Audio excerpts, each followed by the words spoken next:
let's talk about the deteriorization of immigrants in the United States.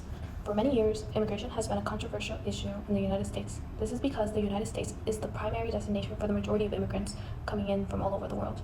There has been significant discussions over the large numbers of immigrants in the country. This dispute in the United States is often sparked by the concept of xenophobia.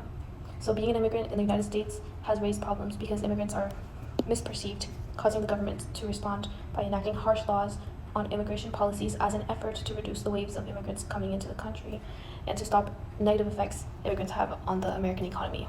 Because of the complex issues of immigration, it has become a serious issue in the United States, which we need to recognize the impacts of many hardworking families and individuals face because of the deteriorization of immigrants, which has created a trend over the decades of fearing the immigrant population, the criminalization of immigrants, and disregarding the values that the immigrant community has on the U.S. economy.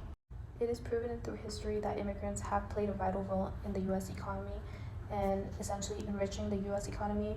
For instance, during the gold mines, a lot of immigrants worked many of the jobs that Americans do not work in, such as working in dangerous factories for long hours and low pay.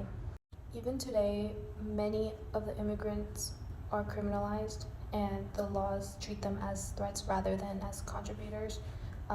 Today, for example, in this image, we can always see immigrants working in agricultural jobs, and they're often seen as job stealers or criminals, even though they're working for our economy.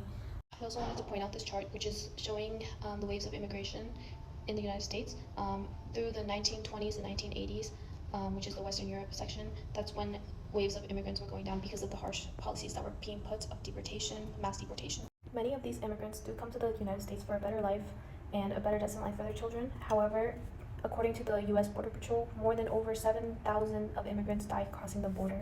The reason why many immigrants decide to come into the country illegally is because of the complicated system that takes many years for many immigrants to receive their citizenship. It is not very accessible for many immigrants because the process can also be expensive since it requires a lawyer in order to help gain any citizenship or application fees.